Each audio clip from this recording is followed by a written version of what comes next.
ครับผมพอผมเก็บไปลงครับแดงจะไข่ใหญ่เนาะผมเนาะอันนี้ครับครับผมบัด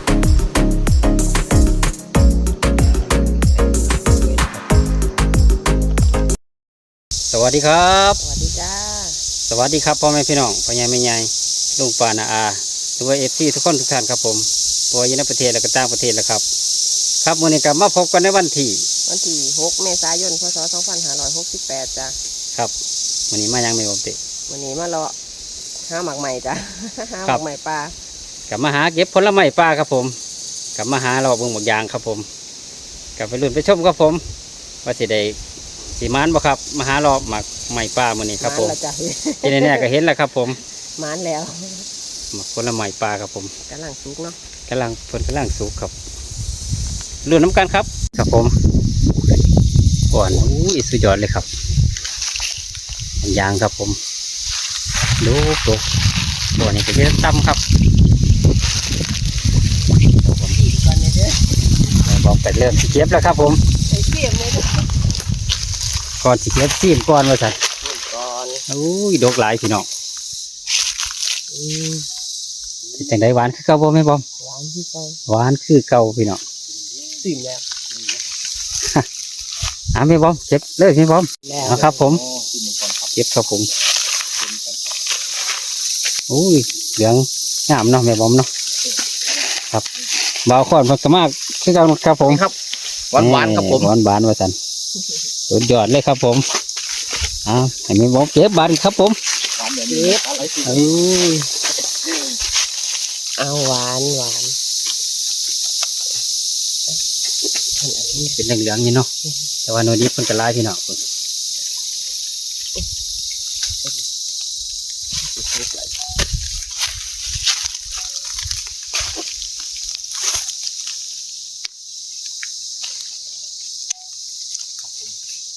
หวานนะแม่บอมเนาะหวานซีมแล้วหวานเกียบ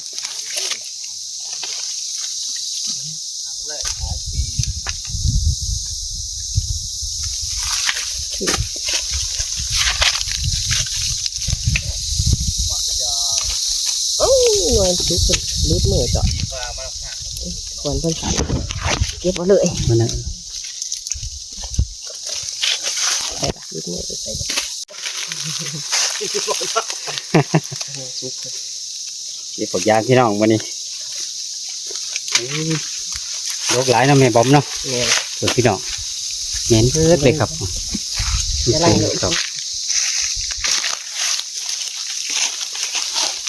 แต่ว่าเอาตำๆก่อนเนาะ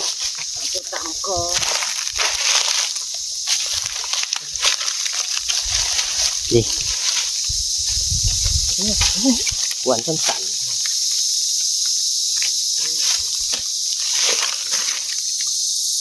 เดี๋ยวเอาเป็นเนื้อสุกนี่มีหอมคือบอกใส่ละโอ้ยบังเนื้อใหญ่งามเลยติดแต่แสบแห้งพี่น้องแต่ว่าพอบอมเตะว่าท่านได้ซีมได้ไหมบอมเตะคือจากซีมแล้วล่ะ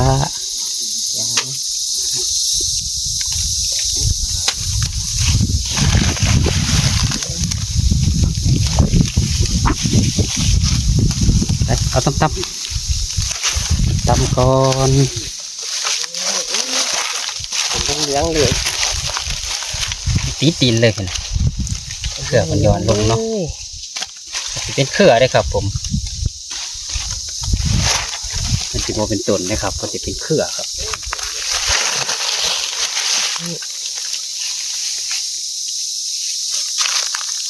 ยางเป็นเหนียวมากยางนี่บอมสมชื่อมากยางนี่ครับผมเอาตะกี้ก้อนบอกเอาตัวนี้ก้อนเนาะ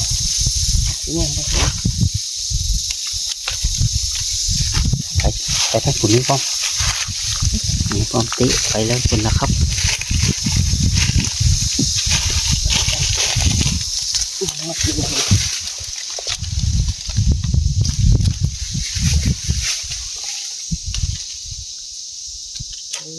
ยังเป็นกระแสบรุดไปใส่ละเอาตกลงท เขาต้องทำเลยบ่ ำเมียนหน่วยรุดลงทำเลย กระตา ลงกระตา อ้าว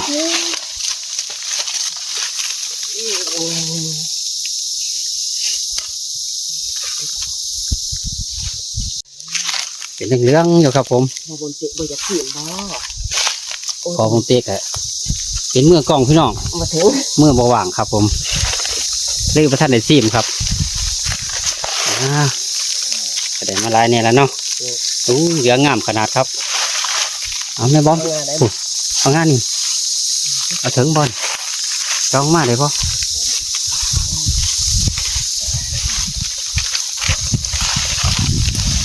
อ้าวเงินนี่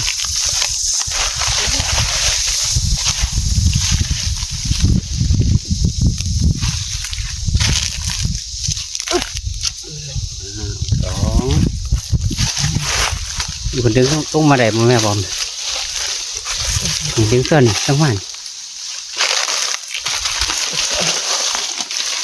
เอ้าลงอ้าวอ้าว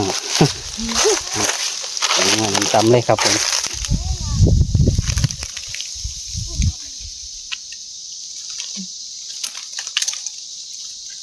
เป็นไงสุกเพิ่น นี่ จงไว้ ไม่บอกมันจะได้เจ้าถึง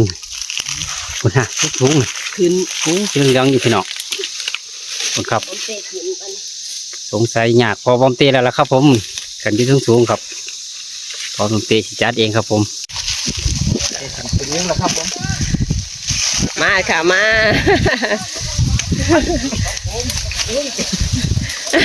มีหอนมุดเด็ ปีนบางอย่าง เก็บปากยางทุกครับมาว่ากิน ไม่บอมกระตาไหมไม่บอม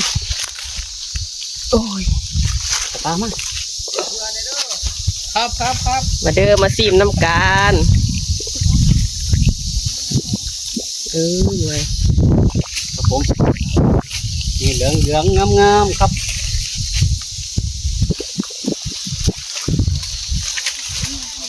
อ๋อ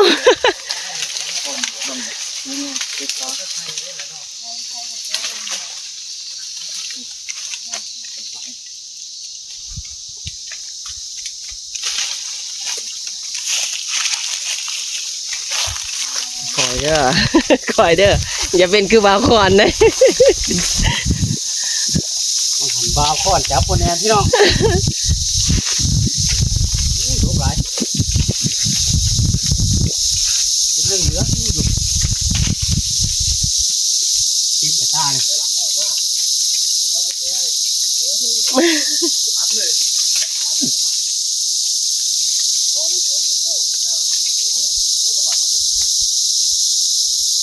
เอาไว้ได้แล้วครับผม เป็นไรบ้านซอยเป็นแล้วพอบำเด็กสิเป็นงาทั้งสี่บ้าน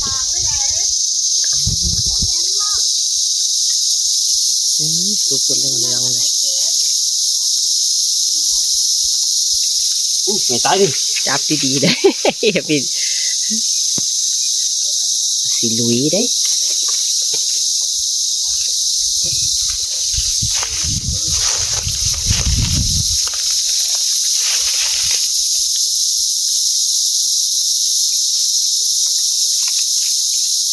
ชิมก่อน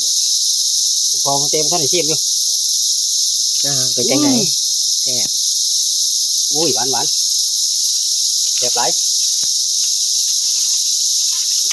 โอ้ลม หมดแดง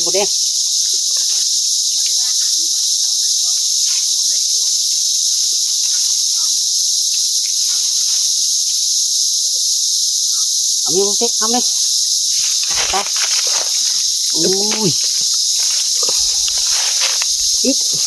เอาลงมาบ้าน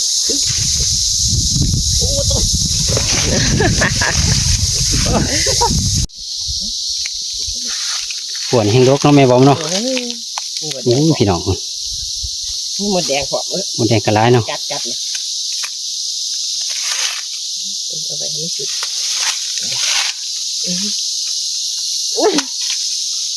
มีเด็กกัดแต่สิเป็นตาแล้วพี่น้อง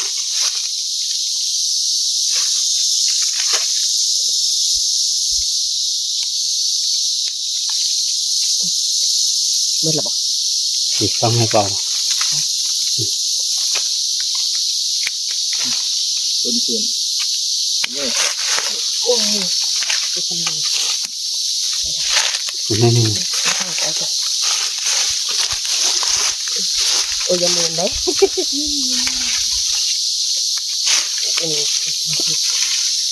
ถึงไหมบ้างสองเงย ตกโลกเป็นไรอยู่มั้ง เดี๋ยวจังไปเก็บเอา ไหน คุณ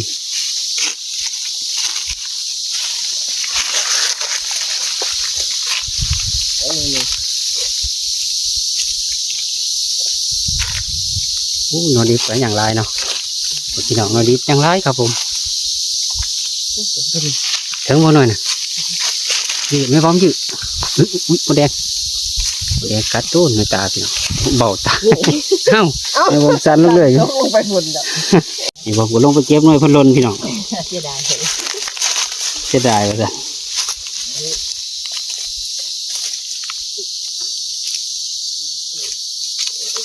อีกหน่อยนี่ตกใส่ผักหินพี่น้องคนนั้นโอ้นดิบบ่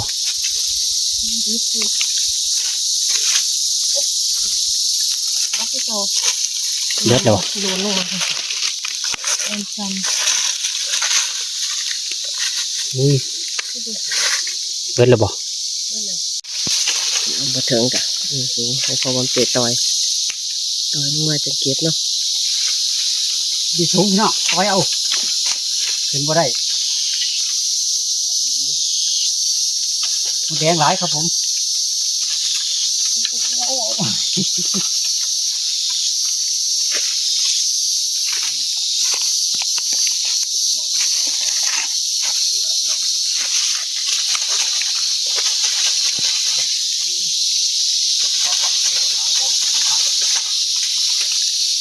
เอาครับนี่บอกเป็นผู้เก็บครับผมบัดเอาเตะกระจอยลงมาหันครับอุ้ยนั่น สิมีบ่ อุ้ยซีมหลายหน่วยแล้วพี่น้องสงสัยสีอิ่มเลยล่ะครับผม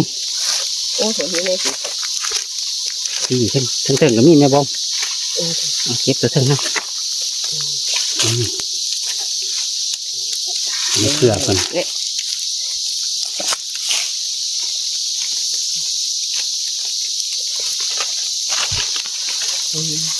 จำบุเบิดเลย นี่ครับเอาครับ หลังจากเก็บหมักยางมาแล้วครับผมแม่บอมเตะก็ไม่เห็นห้างมดแดงครับผมแม่บอมเตะว่าอยากกินก่อยมดแดงล่ะฮู้พี่น้องยิ่งสูงมันอยากกินก่อยไข่มดแดงครับเอาครับมาหลุดแง่ไข่มดแดงน้ำกันอีกครับผมบัดนี้ เฮ้ยสูงคักจ้ะพอบอมตีสีแยมดแดงบาดเออ เงาอะไร เฮ้ยถึงบ่อ้าวดูมาหลุนกันจ้าว่าสิใครบ่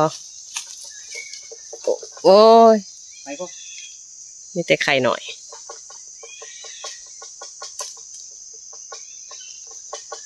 โอ้ไข่คือจังไข่ใหญ่อยู่ไข่ใหญ่ก็มีสมกัน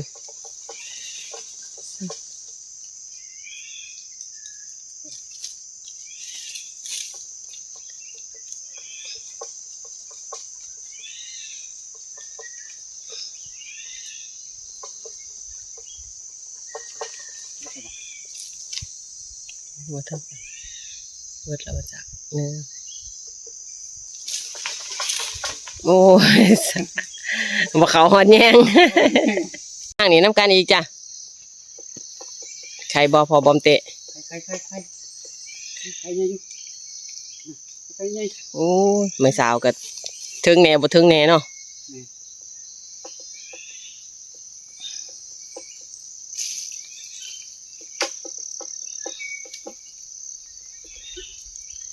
โอ้หมดแดงคู่ใส่โอ้ โอ้ยไข่ใหญ่อยู่โอ้ยบ่เขาแยงเลยไม่สาวเพิ่นบ่ถึงปานใดเบิดแล้ว พี่น้องมาเทน้ำกันเทแรกครับผมนี่ไข่มดแดงอุ้ยจะไข่ใหญ่ๆเนาะแม่บอมเนาะอ้าวมาเลยครับ เป็นหนังเลยจะเป็นตัวหนัง เนาะแต่แบบมีปีกนะผมเนาะ น้องบลายโอ้ยอย่ากัดข่อยลาย มาสู่กับมดแดงอีกเนาะแม่บอมวันนี้เนาะเอา สู้ครับผม เดี๋ยวเอามันไปปล่อยก่อน เอาครับผมวางไว้ให้แม่เพิ่นออกครับผม เสียงคน ครับ เสียงคนออกไปยังไง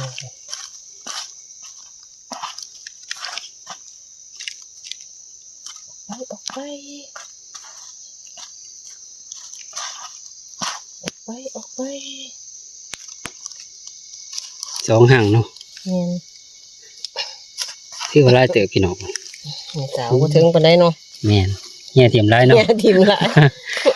เฮียถึงเครื่องตัวเครื่องพี่น้องเป็นสาวจุวิตจุวางครับผมยื้อใส่เอาครับ มันอยู่สูงแฮะ สูงเนาะเอาแม่เพิ่นออกก่อนครับผัดแล้วแล้วพี่พ่อน้องอุ้ยไข่เห็ดสวยๆอยู่ครับผม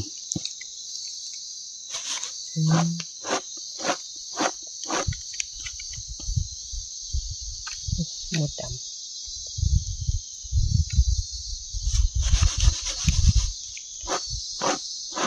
ครับผมบาดนี้ ไข่งาม อุ้ยไข่งามสวยๆเลยครับพอก่อยแล้ว ก่อยหนึ่งแล้วเนาะ ก่อยหนึ่งแล้ว อีก5 นาทีจะได้ถึงไหมบอก จังหวะนี้เด้ต่อไม่สาวบ่มาหลุนทางนี้น้ำกันอีกจ้ะคือจังได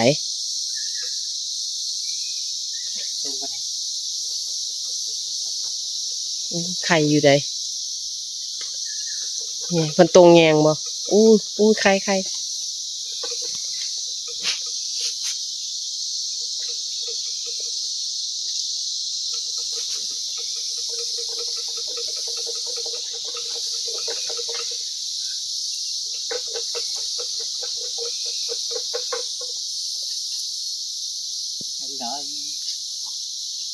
นี่น้ำกันครับผม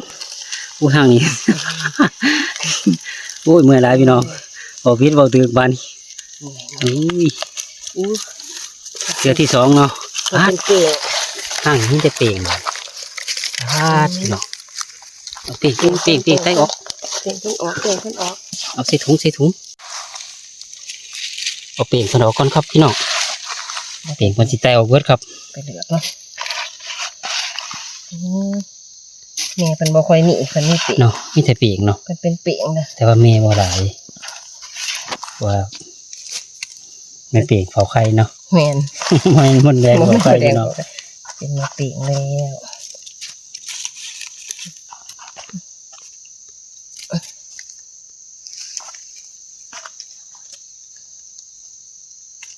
ไข่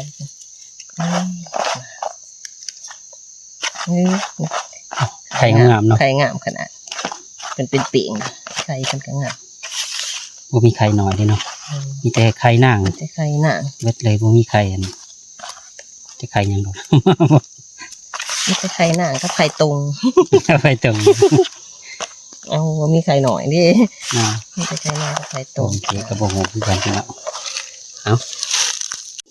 มาเทียเทือที่2ครับผม ไข่งามๆคือเก่า ไข่งามคือเก่าเนาะ มีเปียงเกาะ มีหอนมีเปรกพี่น้อง นั่นได้ก่อยแล้ว